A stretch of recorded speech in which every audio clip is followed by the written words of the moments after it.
Pai querido, obrigado porque estamos aqui na Tua presença. Obrigado pela Tua presença aqui.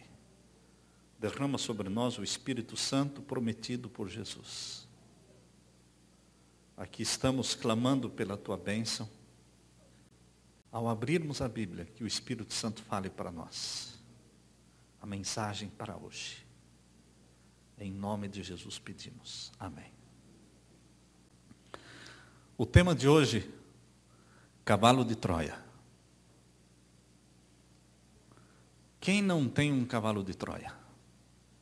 Quem não tem um cavalo de Troia? Eu penso que todos nós, todas as famílias, todos os cristãos possuem cavalos de Troia dentro deles, dentro da cidadela da nossa mente. Coisas escondidas ali. Como servo de Deus, tenho aprendido que a única maneira de promover a santificação da igreja é começando comigo mesmo. Há um pensamento em português que diz que aquele que quer o mundo emendar, deve por si começar. Se queremos o reavivamento da igreja, temos que começar conosco. Também confesso que é muito mais fácil ser espiritual no púlpito do que dentro de casa. É muito mais fácil pregar contra os pecados dos membros do que vencer esses pecados na minha própria vida. É muito mais fácil usar o ditado, faço o que eu mando, mas não faço o que eu faço. Mas não funciona. Não funciona.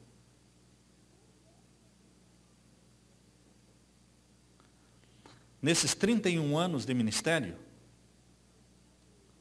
Deus está me ensinando que é mais fácil pregar contra os pecados dos outros do que mortificá-los em meu próprio coração.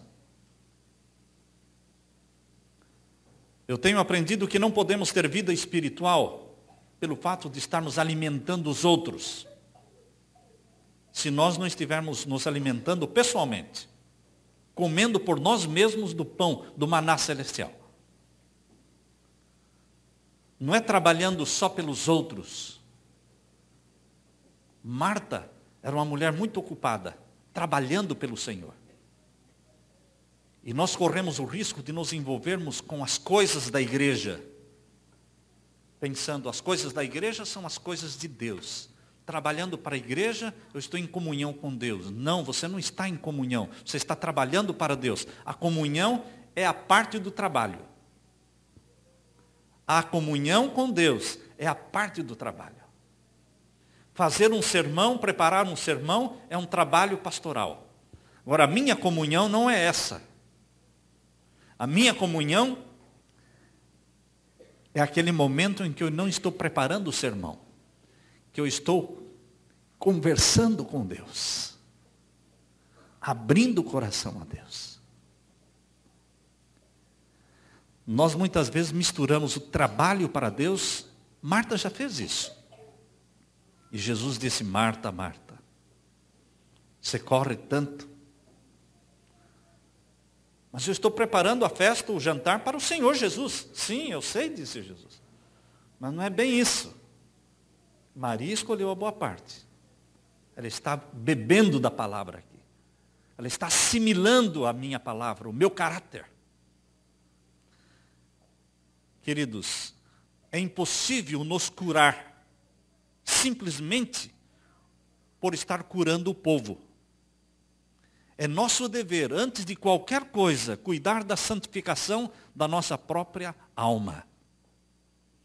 A Bíblia fala do cristão como um homem, como uma mulher, chamado homem de Deus, mulher de Deus. E eles precisam tomar posse da vida eterna. A Bíblia diz em 1 Timóteo capítulo 6, versos 10 a 12. Pois o amor do dinheiro é a raiz de todos os males. E vocês sabem que o amor do dinheiro é um amor poderoso, que subjuga muita gente.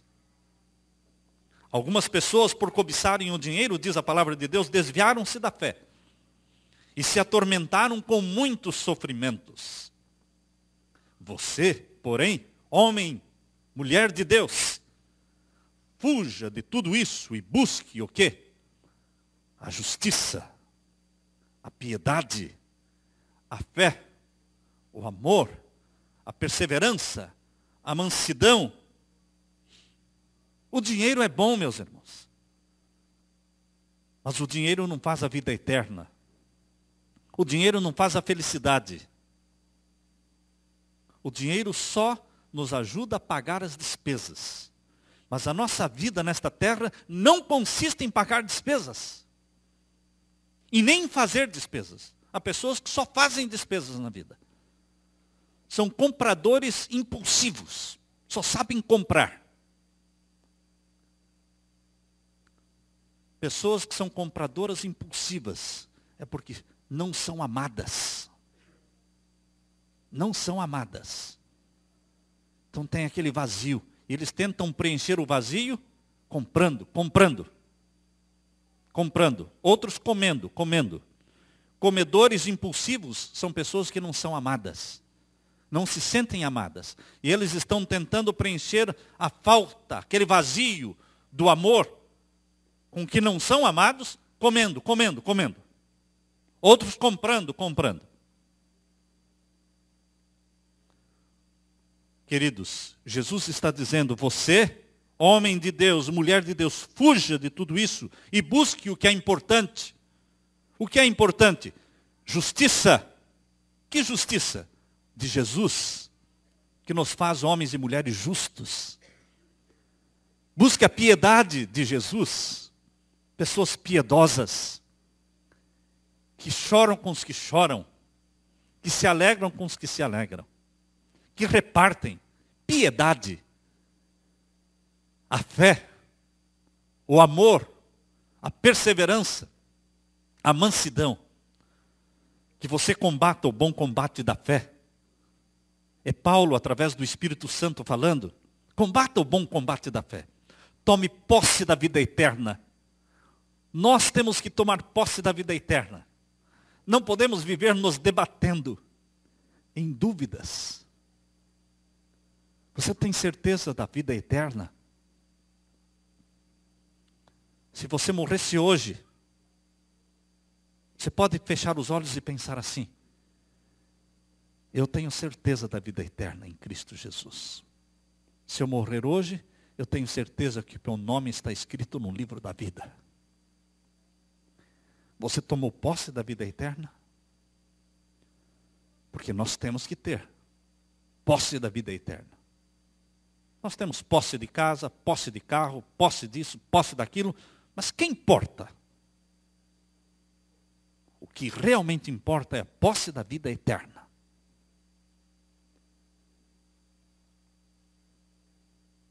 Quando alguém pergunta, esse carro é seu?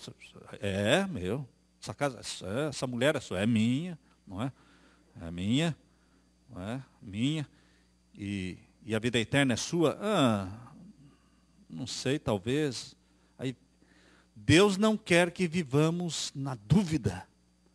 Nós temos que tomar posse da vida eterna, para a qual você foi chamado e fez toda a boa confissão na presença de muitas testemunhas, como filhos e filhas de Deus. Precisamos ter certeza da salvação diariamente. A dúvida vem de Satanás. A certeza vem de Jesus. Certeza de fé. Certeza da salvação. Aquele que vem a mim, de maneira nenhuma o lançarei fora. Se eu vou a Jesus todas as manhãs, se eu me entrego, se eu confesso, então sou de Jesus. Apropriamo-nos, tomamos posse da vida eterna, devemos aplicar para nós todas as promessas da Bíblia, todas as repreensões da Bíblia, aplicá-las para nós, colocar o nosso nome. Onde está o nome de Jacó? Coloque o seu. Onde está o nome de Daniel? Coloque o seu nome. Onde está o nome de José? Coloque o seu nome. Onde Deus diz, Daniel, você é muito, muito amado. Quando você começou a orar, eu recebi a ordem, no céu para vir, porque lá no céu você é muito amado.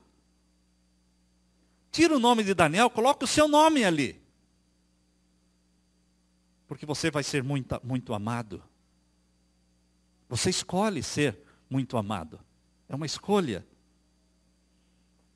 O pastor consciente é aquele pastor que prega para si todos os sermões antes de pregar para o povo.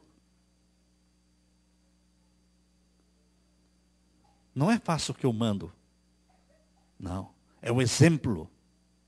O exemplo que o pai dá para o filho. O exemplo dos pais. O exemplo dos líderes da igreja. Devemos orar por nós mesmos antes de orar pelos irmãos. A minha oração sempre começa o meu nome no topo da lista. Esse é o primeiro dever meu. Orar pela santificação da minha vida. Buscar a santificação da minha alma. Depois o segundo nome no topo da lista é o nome da minha esposa. Depois o terceiro nome é do meu filho, da minha filha. Depois o próximo nome dos meus pais. Depois meus familiares. E assim, mas o topo da lista tem que ser você, na sua oração. Porque se você não buscar a santificação da sua vida, quem buscará? Temos que estar preocupados com a santificação nossa. Para sermos bênção na vida dos outros. Em Efésios capítulo 6, versos 11 e 12, nós lemos, finalmente, fortaleçam-se no Senhor e no seu forte poder. Vistam toda a armadura de Deus, para poderem ficar firmes contra as ciladas do diabo. Pois a nossa luta não é contra seres humanos, mas contra os poderes e autoridades, contra os dominadores deste mundo de trevas, contra as forças espirituais do mal nas regiões celestiais. O mais sério empecilho para a nossa santificação é a falta de uma experiência pessoal com Jesus. Experiência pessoal com Jesus é algo que Abraão possuía. É algo que Gideão não possuía. Quando uma pessoa fica pedindo sinais para Jesus, esse é um atestado da falta de intimidade com Jesus. Presta atenção no que eu estou falando. Você pode pedir sinais para Jesus. Pode pedir. Mas lembre-se que os sinais que você pede para Jesus é para tirar a dúvida que você tem. Dúvida. E a dúvida não é de Deus. É de Satanás. Você está duvidando, você não sabe qual é a vontade de Deus. Mas se você tem comunhão íntima com Jesus, você sabe qual é a vontade de Deus. Quando Abraão ouviu a voz dizendo, toma o teu filho, teu único filho, vai ao Monte Moriá e sacrifica-o para mim. Abraão poderia ter dito, essa pode ser a voz de Satanás, não a de Deus. Senhor, eu quero um sinal. Poderia ter pedido um sinal, mas ele não pediu sinal nenhum. Porque ele conhecia a voz de Deus. Ele era amigo de Deus. Amigo de Deus. Agora, Gideão, o pai era um apóstata. Lembram? O pai de Gideão? Vivia adorando Baal. Adorando Nimrod, fundador de Babilônia, que se tornou Deus Baal. Que na realidade é Satanás. E Gideão cresceu naquele meio. Agora quando Deus falou com ele, Gideão, estou chamando você para ser um líder no meu povo. Quem é o Senhor? Eu sou o Deus de Israel. Se é o Senhor mesmo, então, vou colocar um novelo de lã aqui.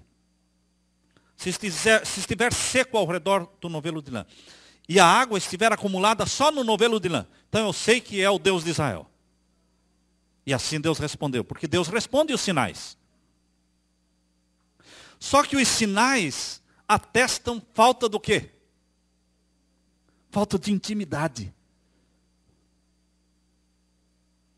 Porque quando você está conversando com a sua esposa por telefone, você não começa a fazer algumas perguntas para saber se é ela mesmo?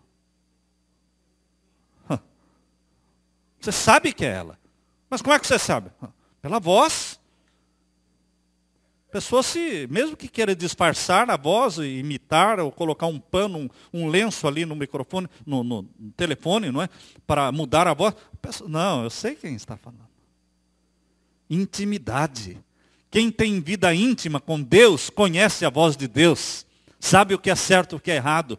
Não fica se debatendo no mar de dúvidas. Lógico que você pode pedir sinais. E Deus responde os sinais. Mas Deus quer pessoas que não precisem de sinais. Que conheçam a voz de Deus. Pela oração, pelo estudo da Bíblia. Pela jornada espiritual todas as manhãs. Pela consagração. Pela entrega. E você vai saber qual é a voz de Deus. É o jeito de Deus falar. O orador romano Cícero, certa vez disse, homem algum pode ser verdadeiramente eloquente falando de um assunto a respeito do qual nada conhece. Como podemos ser eloquentes falando de um assunto que não conhecemos? Como podemos ser eloquentes falando de Jesus se não conhecemos Jesus pessoalmente? Como disse João, não é? João disse, o que eu vi, o que eu ouvi, isso eu estou falando. Nós temos que ouvir Jesus a falar. E Jesus fala através da Bíblia. Jesus fala através do Espírito Santo. Como cristãos não podemos responder à pergunta, o que devo fazer para ser salvo? Se nós mesmos estivermos entre os perdidos. Na maioria das epístolas de Paulo, Paulo usa o termo o Evangelho. Mas de vez em quando Paulo não usa a palavra o Evangelho, ele fala meu Evangelho. Quando Paulo fala meu Evangelho, ele está falando de algo que ele conhecia, por experiência própria. Perfeitamente identificado e compromissado com a mensagem da salvação. E Paulo diz em 2 Coríntios capítulo 4, versos 13 e 14. Está escrito, cri, por isso falei. Com esse mesmo espírito de fé, nós também cremos e por isso falamos. Porque sabemos que aquele que ressuscitou o Senhor Jesus Cristo dentre os mortos, também nos ressuscitará com Jesus e nos apresentará com vocês. Como filhos de Deus, necessitamos reconhecer nossas fraquezas, nossas carências, nossa dependência espiritual do Pai. Sabe, meus queridos, Deus planejou a nossa vida espiritual de tal maneira que somos obrigados a sair cada manhã colher o maná celestial. Deus escolheu fazer-nos dependentes dele. Ele intencionalmente não permitiu que o maná fosse guardado ou acumulado por dias. Todos precisavam colhê-lo pessoalmente cada manhã, e assim é conosco hoje. Deus não muda. Deus quer pessoas dependentes dele, carentes da sua justiça. Eu me lembro do meu tempo de internato. Morávamos 4 em cada quarto. E de vez em quando algum dizia, olha, de manhã estou com sono, não vou levantar. Você vai no café? Traga alguma coisa para mim. Então era um montão de gente levando pão e banana para o quarto, não é? Para aqueles que estavam dormindo, que não tinham coragem de levantar, estavam cansados demais. Com o maná no deserto, os 40 anos que o povo de Israel peregrinou no deserto, não tinha isso. Não tinha esse negócio de, olha, eu não vou levantar hoje cedo, mas traga um pouco de maná para mim. Ou a pessoa levantava para colher o maná, ou não tinha o maná. Queridos, espiritualmente Deus quer que você colha o maná todas as manhãs. Ao ler a meditação, ao louvar a Deus, ao ler de novo meditando naquilo, você está se alimentando do maná. Deus está nos ensinando que na vida espiritual, cada um tem que se alimentar pessoalmente, buscar por si mesmo o maná celestial. Martinho Lutero uma vez disse, eu tenho mais medo do meu coração do que do Papa e todos os seus cardeais. Martinho Lutero, ele tinha medo não do Papa, não dos jesuítas inquiridores. Martinho Lutero tinha medo do seu coração. Estamos preparados, irmãos, para as perseguições que virão com o decreto dominical. Temos falado sobre isso. E são muitos que estão se preparando para a perseguição que virá. Mas será que estamos preparados para os inimigos que estão dentro de nós? Dentro de nós? É aí que entra o cavalo de Troia. Na história do cavalo de Troia, os troianos pensavam que os inimigos estavam aonde? Fora. Fora. Eles estavam bem trancados, muralhas altas, portão fechado, seguros. Mas o cavalo de Troia estava dentro de Troia. E dentro do cavalo, muitos soldados inimigos. Que à noite, enquanto todos dormiam tranquilos, saíram de dentro daquele grande cavalo e começaram a obra da destruição de Troia. Inimigos de dentro, não de fora.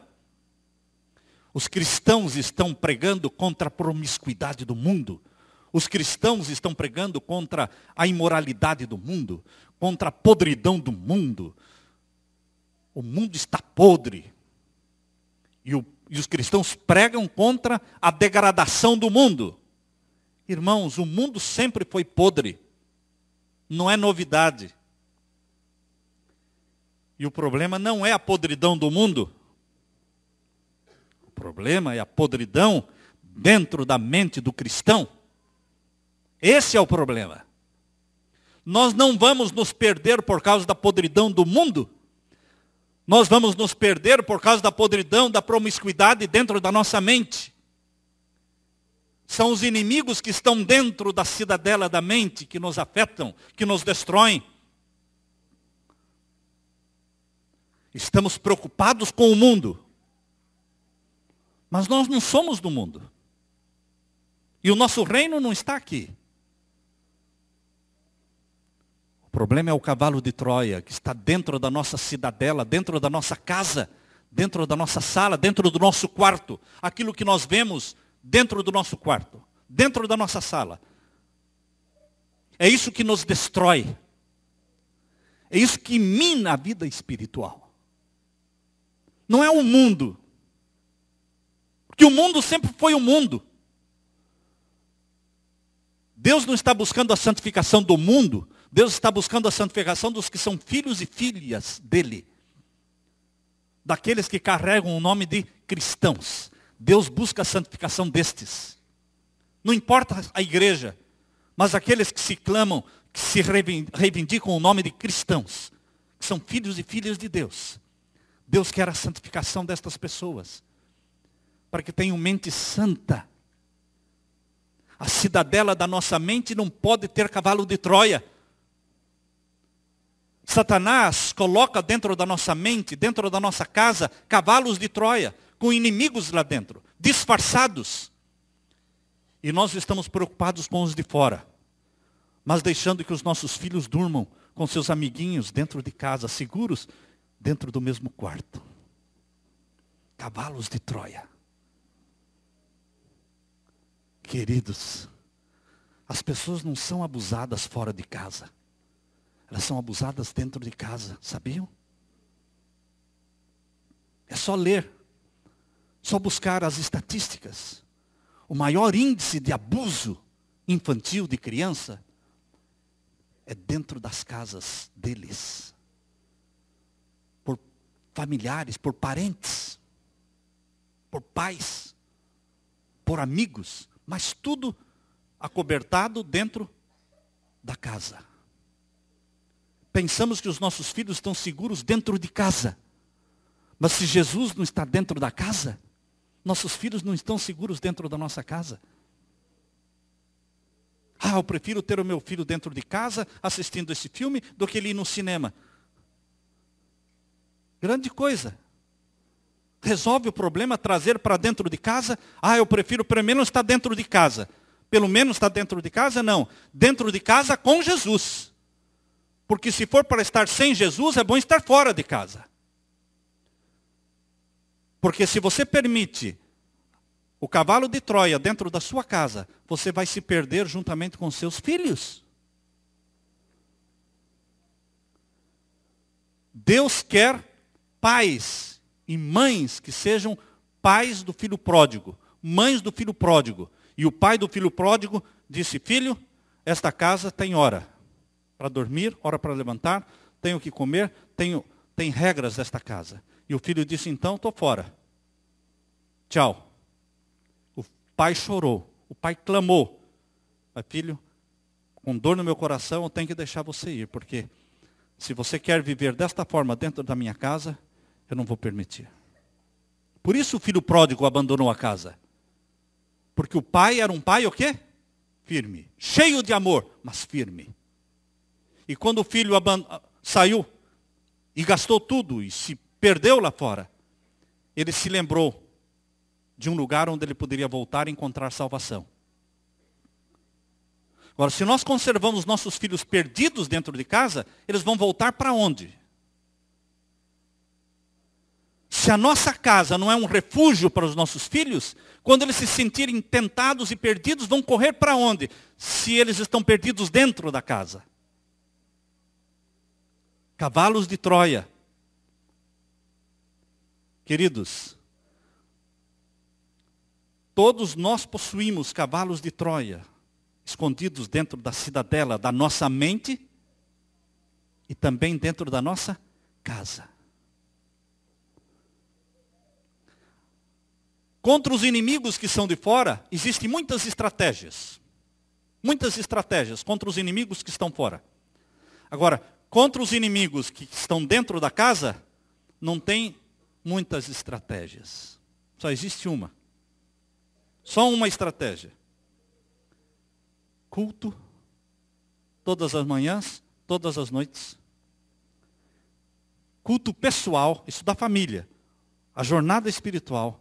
Meditação, todas as manhãs, demorar nossos pensamentos em coisas santas. Demorar nossos pensamentos em coisas santas.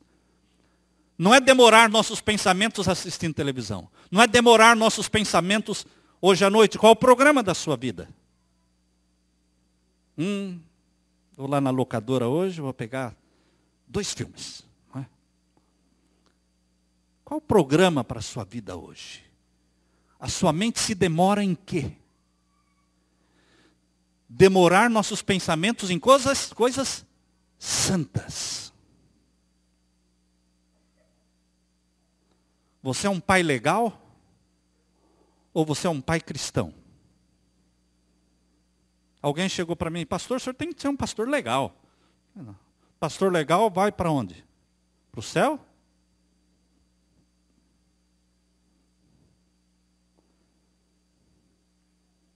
Eu tenho visto muitos pastores legais, que bebe café com todo mundo, é Coca-Cola com todo mundo, é churrasco com todo mundo. Esse pastor é legal. Legal para quem? Para Jesus? Ou ele vai se perder junto com os membros, sem falar nada? Que tipo de pastor? Que tipo de líder? Você quer ser um pastor, um pai legal? Passando a mão no filho, está tudo bem? Filho, não está tudo bem não, filho. Está errado. Eu não admito, eu não aceito isso. Chamar o pecado pelo nome. Com amor. Com amor. Se você não ama, é melhor ficar quieto, não fale nada. Porque você querer falar sem o amor vai revoltar. Mas se você ama, você pode falar. Você não pode admitir, eu não posso admitir cavalos de Troia dentro da minha casa.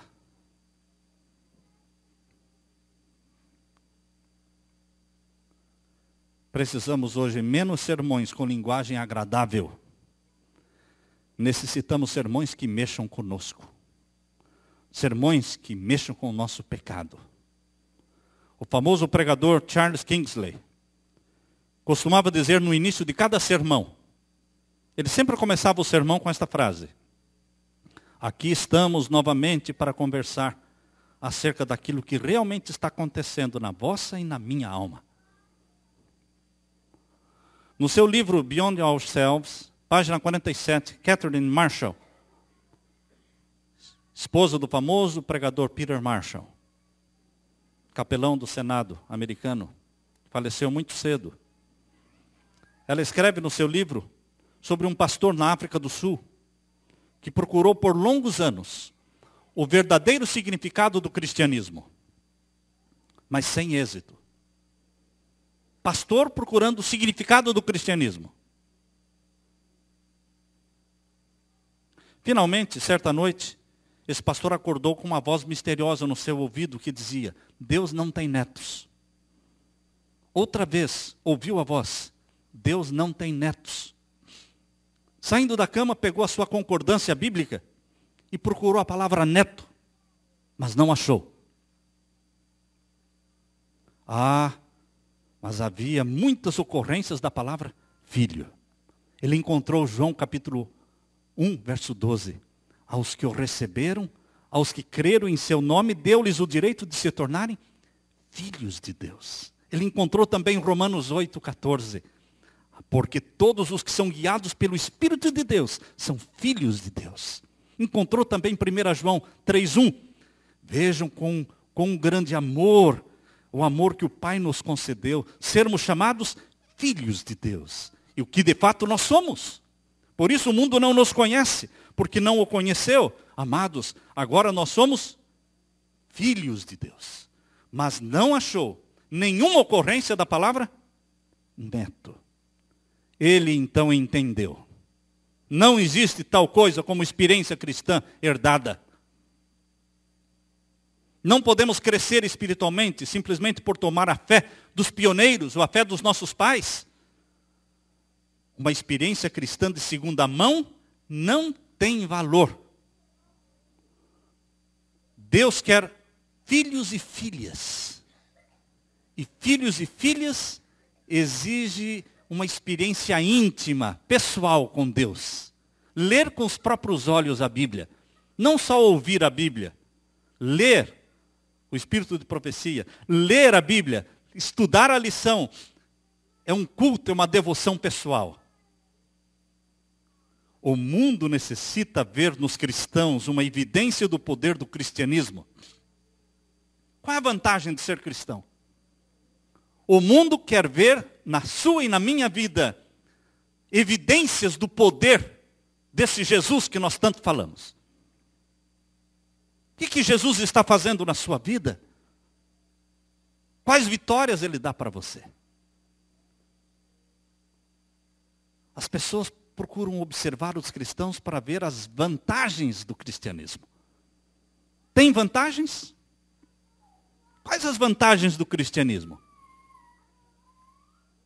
Por que tanta gente agora está entrando para o budismo?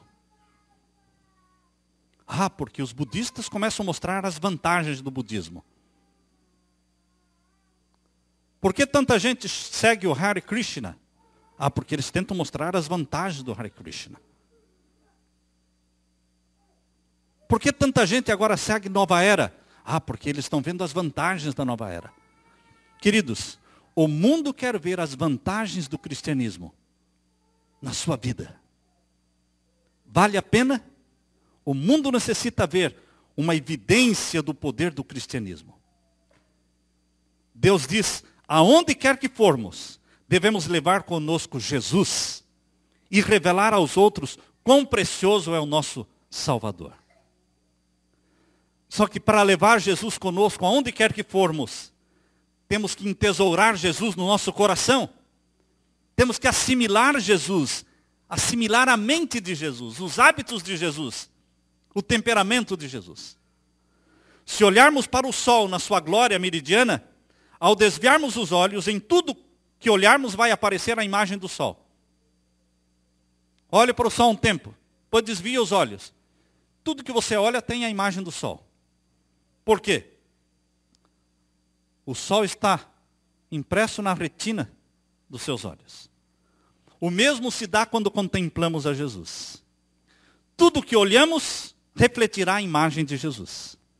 Não poderemos ver nenhuma outra coisa, nem falar de outra coisa qualquer, senão em Jesus. A imagem de Jesus estará impressa na retina da alma e afetará cada parte da nossa vida diária, subjugando e suavizando toda a nossa natureza. O girassol é uma lição de vida, porque o girassol mantém a face voltada para o sol. Se for desviado da luz, o girassol torcerá o seu caule até erguer as pétalas para os brilhantes raios solares. Assim também, todos aqueles que entregaram o coração a Jesus, volvem-se para o sol da justiça, recebendo avidamente os brilhantes raios da glória que resplandece da face de Jesus. O mundo necessita, hoje, daquilo que tem sido necessário já há 1900 anos atrás. A revelação de Jesus Cristo. A revelação de Jesus Cristo na minha vida. A revelação de Jesus Cristo na sua vida. Podemos nós mostrá-lo ao mundo? Posso eu mostrá-lo ao mundo?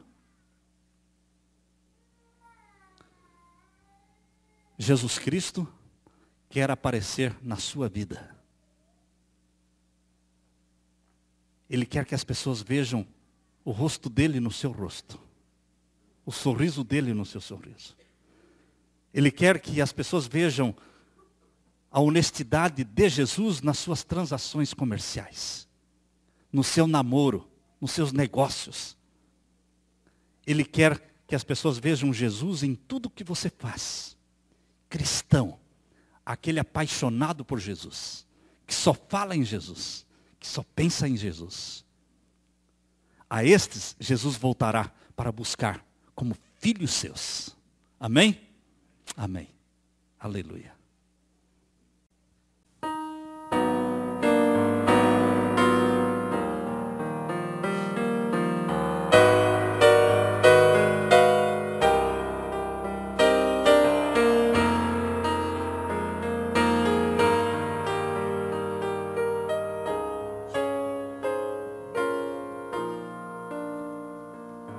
Senhor, tuas bênçãos sei, eu pude aqui sentir, e agora e sempre, tua voz eu posso ouvir, que dia a dia, possa recordar que tua graça e cuidado me guiei e guardei terra.